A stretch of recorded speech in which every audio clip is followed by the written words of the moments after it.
is February 4th, 2018, 7:57 p.m. and all is well. And this is the end of my first official day just being a dog trainer. So I've left my full-time job, finally, made it out alive somehow yesterday, and I am fully self-employed training dogs. And I thought I would talk a little bit today and share with you guys a little bit about adversives in dog training. So this sort of ties into a post I made yesterday. I shared a post from CBC about dogs barking here in Hamilton, and they're going to be, they're taking this pretty serious right now. They're raising the fines, and owners could be paying up to $25,000. I'm guessing if that's like, you've had a dog barking and like animal control has come like 62 times and told you to get rid of the dog or something. I don't know. It's absolutely insane. I couldn't imagine them enforcing that, but barking dogs is a huge issue. It's not just a huge issue because it's super annoying. In my opinion, it's a huge issue also because it just gives dog ownership a bad name. You know, you hear dogs barking all the time and people just think, oh man, people just let their dogs bark. That's how dog ownership is. So the reason I'm filming in here today, you can see, all right, we got Zoe, my friend's dog, in, staying overnight for a couple of nights. And we've got this little fella, Rocky, over here, coming in. First day in as a board and train. And we can't have dogs barking. That would be the end of my business. You can't have a board and train business. My neighbors would shoot me, so that's not going to fly. And the reason I want to talk about adversives in dog training is we need adversives in dog training. We need adversives in life. So adversives don't have to be like an awful thing, and they're not inhumane when they're done correctly. So think of it this way. I'll give you a human example. An adversive, show up late too many times to work, lose your job. If the boss didn't care, everybody would just show up late all the time. The boss is like, hey, good morning, thanks for showing up, whatever. Like, what would be the deterrent from not showing up late? Well, the deterrent is your boss has a conversation, then the next time they maybe write you up, and the next time they send you home, and then they fire you. So there's a built-in adversive or a deterrent, you know, in everything in life. And dog training is no different. And barking's a tough one. So dogs bark for a variety of reasons. Dogs bark because they're bored. Dogs bark because they're lonely. Dogs bark because they're anxious. Dogs bark because they're aggressive. They're being territorial.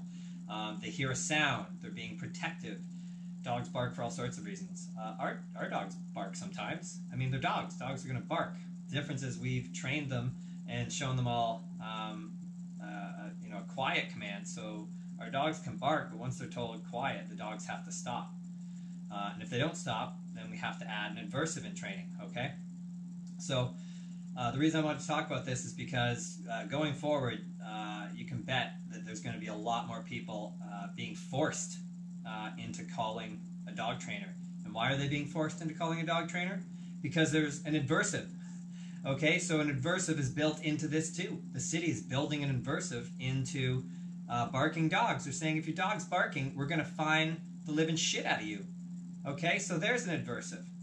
Because why? Because people don't want to hear dogs barking all the time anymore, incessant barking. I hate it too. And I love dogs, but I hate dogs that bark constantly. I just think, what the hell's wrong with that owner? Why would somebody sit there and let their dog do that? It's crazy. So adversives. You can go on YouTube. You can find my video on tools for correcting bad behavior. I'll list them real quick again. Adversives. How about a strong no for a dog that's really soft? No. Okay, some dogs respond to that, hardly any. Pet corrector, it's a little can of compressed air, makes a sound, startles the dog, and startles them amidst the barking, and then they stop barking, and we praise them. So now we're adding rewards as well as adversives into training. You know, there's a million ways to do it. Squirt bottle with some water. I don't think anybody would say that's abusing your dog if you squirted them with water for barking. Leash and collar, a little leash and collar correction. Even remote training collars, e-collars. You want to call them shock collars?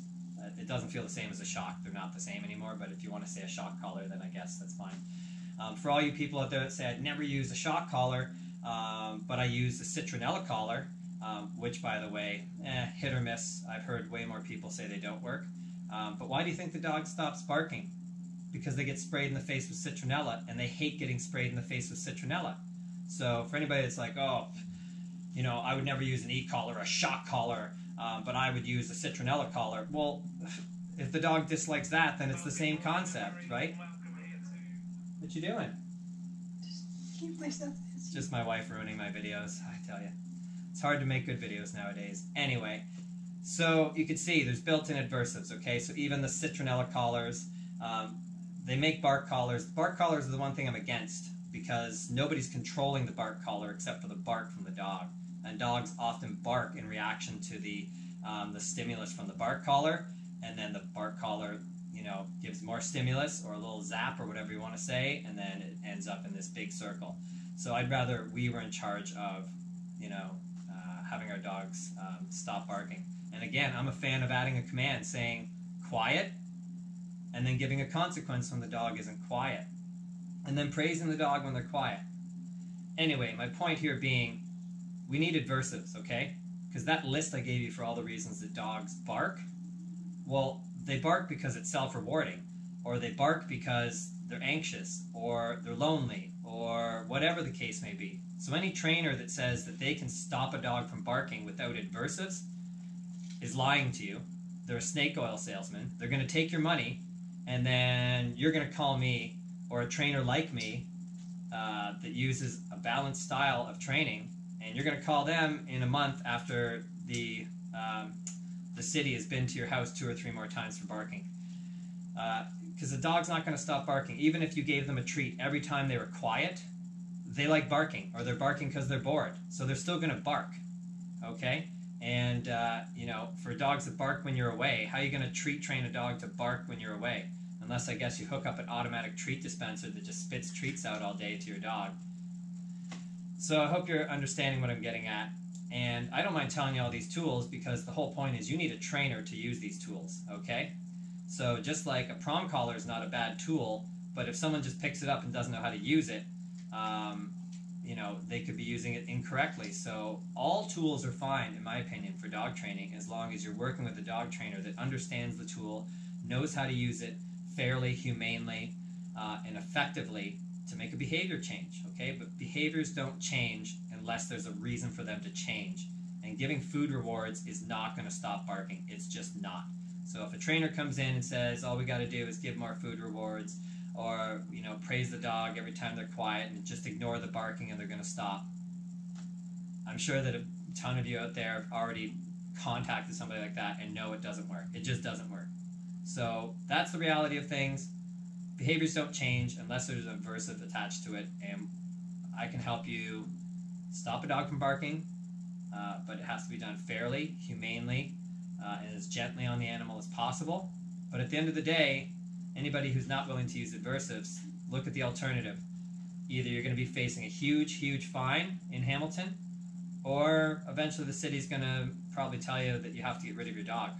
It's going to be that simple. So, you know, if giving a dog a little snap on the leash and telling it to be quiet gets rid of barking, and you can keep your dog, and now you have a dog that doesn't bark and is quiet around the house, and then the more they're quiet, the more you praise and reward them.